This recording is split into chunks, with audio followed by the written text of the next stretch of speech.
Forest FM Coffee Break. You're listening to Forest FM 92.3. I'm Alison Crocker, and today we're talking to Psychic Medium Kerin Webb. And he's come today to the studio to talk about the work that he does. Hello, Kerin. Nice to see you. Hi. Let's start with the experience that you had that I remember you telling me about a long time ago, about your stay in a caravan and something very mysterious happened to you. Right, yeah. I was attending a spiritual festival. It was back in 1987, and I was at a holiday park called Camber Sands. It was after the holiday season was over, and as a result, they rented the area out, the holiday park out, to different organisations and groups to be able to use the facilities. So I was staying in a mobile home, and it was the final day of the festival. And the festival had ended, and of all the times for me to stay in a mobile home, it happened to be the year that Britain was hit by a hurricane. And I was right down on the south coast of the part of the country that took the brunt of the force. And I was awoken in the early morning in a start. It was in a just small like box bedroom. And I just suddenly woke up, and I looked up, and above me I noticed two winged humanoid-shaped beings that were floating, and they fluctuated between being human-shaped with wings and like misty pulsating energy. And one moment they would be energy, the next moment they would be two winged beings, and then back and forwards, and then just suddenly they were gone. And in my mind, I got the sense I was being prompted to get dressed, leave the box room I was in, and make my way into the lounge area of the mobile home, which I did. And as I was doing this, the wind was growing stronger, and the mobile home was beginning to shake. And I really ought to have left the mobile home because it was shaking a lot, but being a bit blokey, I didn't want to go to the reception area, the 24-hour security guy, and say, I'm afraid I'm in a mobile home that's shaking. So stupidly I stayed in it, and it started to shake more and more and more. And basically I literally did, I got down on my knees and prayed to Spirit. I said, look, please help me, I'm afraid I'm in here and this thing is wobbling around.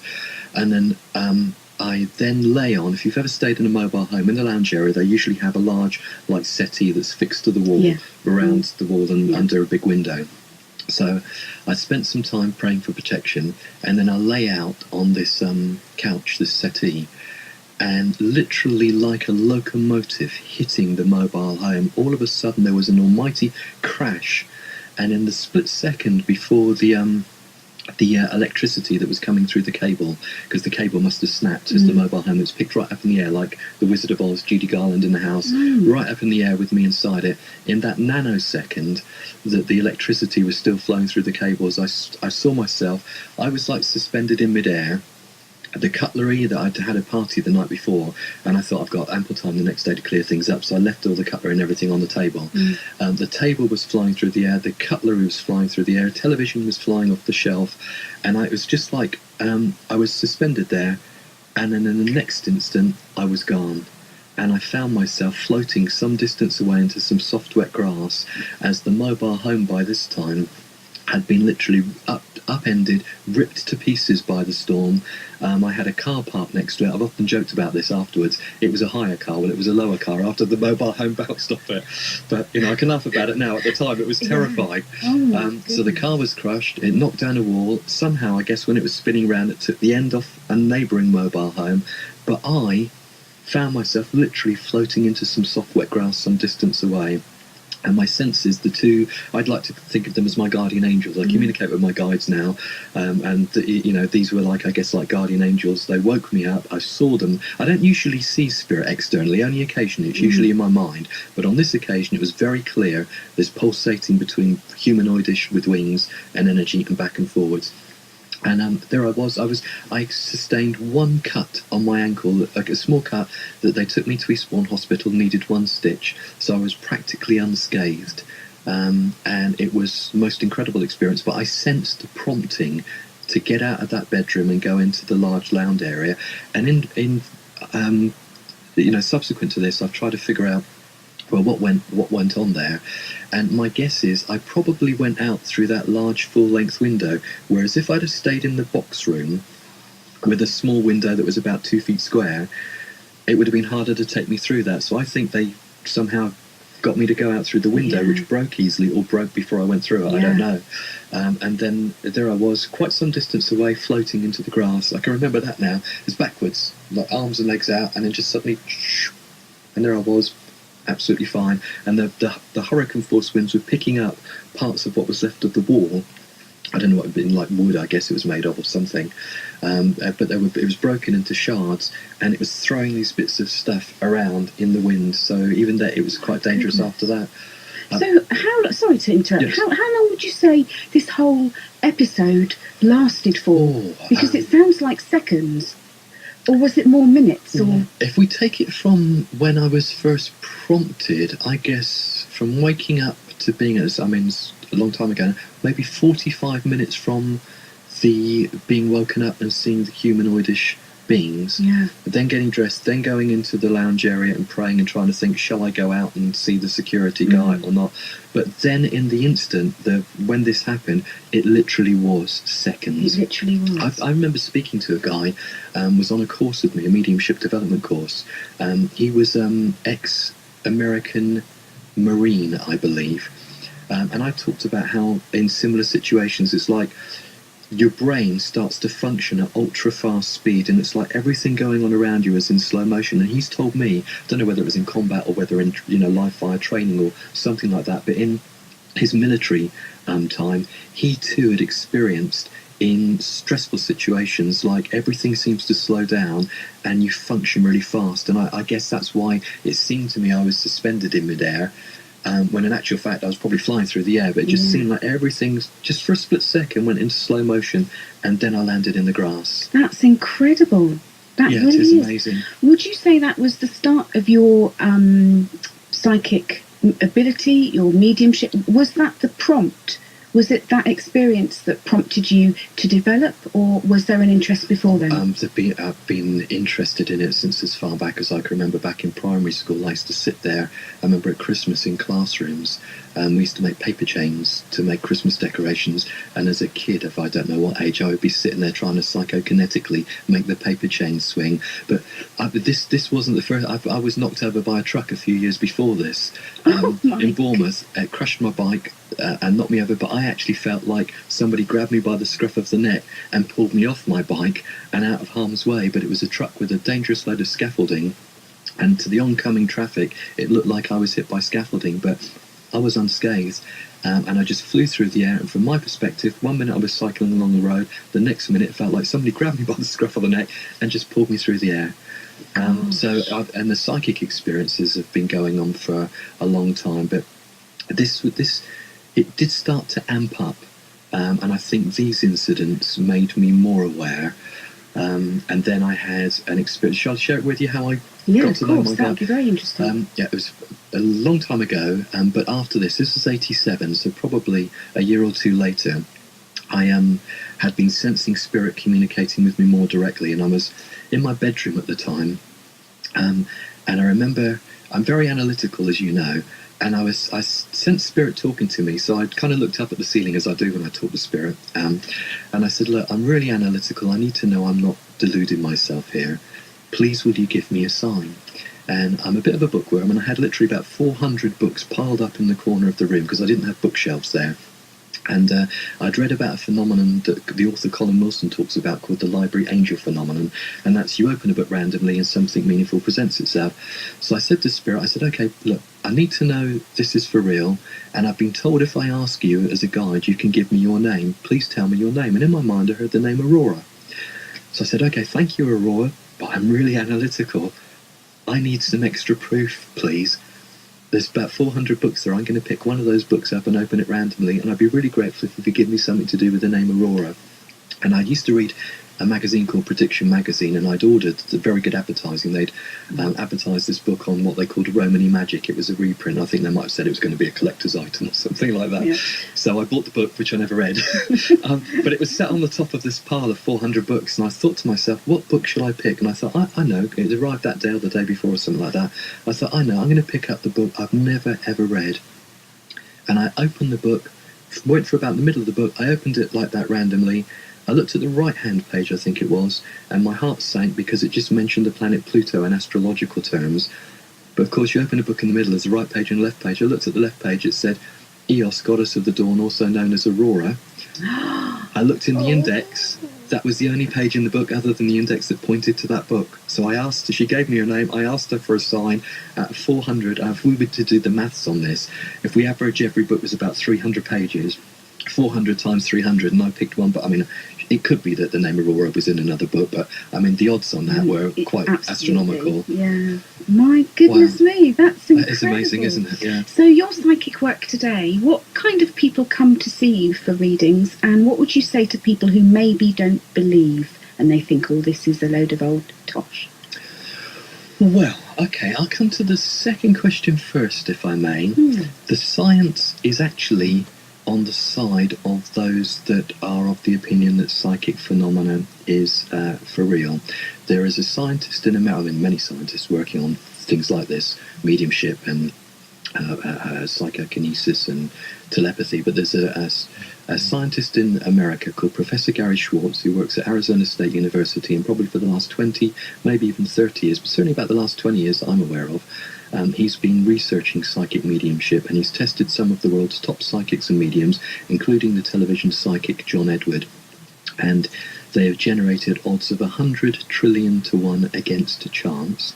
So this is not chance. There is, the odds are so high that this is a demonstrated and replicable phenomenon.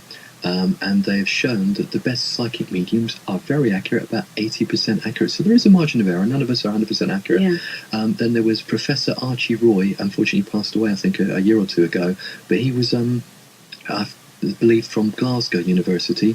He also did research, and they got slightly different research, I guess. But his odds was, I think, in the million to 1. So again, massively high odds, and they've done what they call double blind, and they've made the experiments so watertight that Gary Schwartz says the only people that will discount the evidence are those that he calls pathological skeptics, that even though you can prove that there's a phenomenon there, they're just so anti anything to do with psychic that they won't believe the evidence because they have a pathological aversion to it. So the science is actually on the side of mediumship. Okay. Karen, before you answer the other question that I asked you, should we just have a song? Sure. Is there anything that you'd like to hear? Or how about Two Hearts by Phil Collins? Right, okay, coming up. We're talking today to Kerin Webb, who's a psychic medium from the Dorset area, and he's giving us a very interesting insight into his work. So I'd asked him a question about the kind of people that come to see him for readings, and this is what he said. Thank you. Well, many and varied, really, Alison. People that have lost somebody will maybe come for a reading or go do telephone and Skype readings too. So they might contact me because they're hopeful that they are getting contact with a departed loved one. At the outset of any reading, I always tell people, tell me nothing about yourself in advance. I want to work in an evidence-based way. If somebody tells me nothing about themselves and meaningful information comes through, then they can be pretty sure at the end of the reading that it's come from spirit rather than me simply feeding back to them things that they've already told me. So some people will come for readings in the hope that they'll contact departed loved ones, including pets. Other people will get in touch over career, relationship, spiritual. They're wondering, are they on the right path, so to speak. So information will come through. So I'll tune into spirit at the beginning of the reading, and spirit will usually give me relevant information. So far, I'll give you an example. A guy came to see me not so long ago, and early in the reading I said to him, look, I don't know what this means, but they want me to reference a martial art to you called kendo. And I began to describe to him, I said, it's a stick-fighting martial art. And he stopped me and said, Kerin, I know exactly what kendo is. He said, unfortunately, my father passed away just 10 days ago, but in his heyday, he was Britain's top kendo champion. Oh. So, sometimes they would give the name, first name, second name, nickname. In his dad's case, he came through to me with the skill that he was most well known for.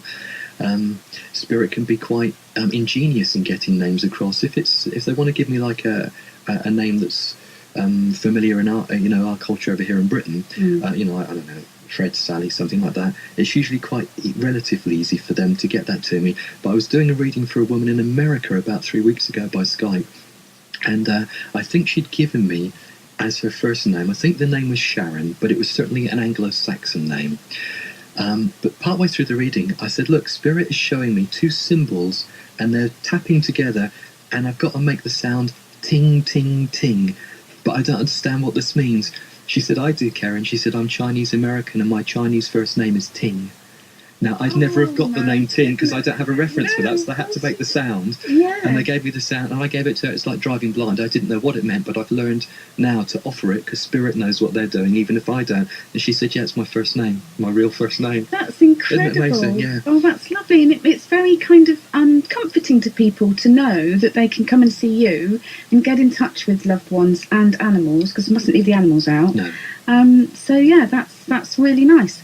And are you still doing your hypnotherapy courses and hypnosis and all that kind of thing? Yeah, I still advertise it. It's funny, over the last 7 years, Spirit seems to be leading me much more in the direction of psychic mediumship and spiritual work. And not gradually, actually, it happened quite quickly. The balance began to shift quite almost abruptly from hypnotherapy. It almost happened, not quite overnight, but in relative terms, quite quickly. So most of the work I do now is as a psychic and a medium, doing readings for people and, talking on spiritual issues and things like that. And I love it. You said, I can't remember exactly what you just said, but you've just said something like how lovely it is for people to be able to get information. And that's the essence of a reading. So when Spirit presents information, they come from a position of love, and in whatever way they can, they're looking to help bring love, light, and uplifting energy and information into a person's life. So whether they've lost somebody, whether they're going through a difficult situation, whether Spirit wants to give them a heads up on something that they could consider doing to enrich their lives, that usually is the essence of a reading. It's quite uplifting. Okay, and how can our listeners reach you? How can they read more about you? Have you got a website? Would you like to tell us about that? Well, thank you, Alison. Yeah, it's kerin-webb.co.uk, or an easier one is kerin.co.uk. So www.kerin, that's kerin.co.uk. And if you go to my website, you'll see details about the work I do. There are links on the pages to different types of readings if anybody wants a reading, and there's an email address there if they want to contact me and ask questions. Oh, that's lovely. I think we'll have another song now. Do you want to make another choice? Or how about Electric Dreams by, I think it's Phil Oakey. It is, yeah, and Giorgio Moroder, isn't it? Great Thank choice. You. Thank you, Kerin.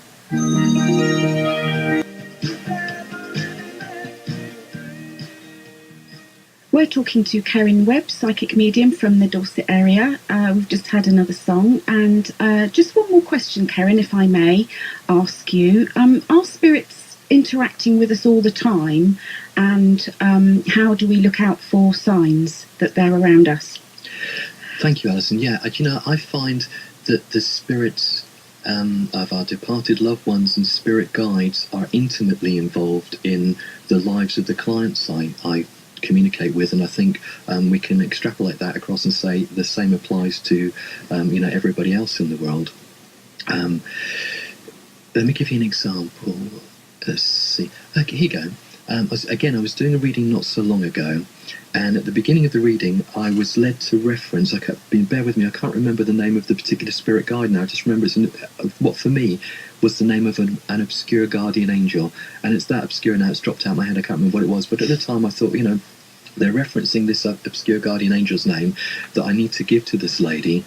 So I said, look, this guardian angel's coming through, and I've got to reference this name to you.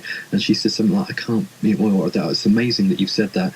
I lit a candle and said a prayer to that very angel just before I phoned you for the reading, or came for that. I can't remember now, it was a phone reading or in-person reading. But so that angel specifically wanted a reference back to that client that it was aware and was around and watching the prayer and wanted to say, yeah, I know you just said a prayer to me, now I'm going to give you some evidence of how intimately involved in your life I am by referencing myself back to you. And that kind of thing happens not all the time, but very, very often. Family members, somebody in a reading, I might be led to reference a conversation, and the person will say, I just had that conversation yesterday, and it'll be like, well, your grandmother's telling me this now, or something. So they are around a lot, and I think they like to show both our spirit guides and guardian angels and our loved ones that although if you go and talk to a psychic or a medium, they can bring specific information through, that doesn't mean when the medium's not around that the loved ones aren't. They're actively involved in our lives. And one of the things that comes through very often, I know I'm not the only psychic or medium to have got this message, is that the spirit realms say, if we ask our loved ones for help in our life, I don't know what it is, it's like some, if you like, some kind of law of the universe, it actively gives them permission to become more actively involved. So very often in readings, spirit will say to me, to tell the person I'm doing the reading for, we're helping you, but if you ask us to help more, it actually gives us permission. It's because they're not like dictators. If we don't ask, then they kind of allow us to make our own decisions, but if we ask for help, they can be more actively involved. So they're very, very involved in our lives, and again, they come from a position of love. Oh, that's lovely. How comforting. Kerin Webb, thank you for being such an enlightening guest. Oh, thank you, Alison. It's been a pleasure to be here. Thank you very much. You're very welcome. Thank you. You're listening to Forest FM 92.3.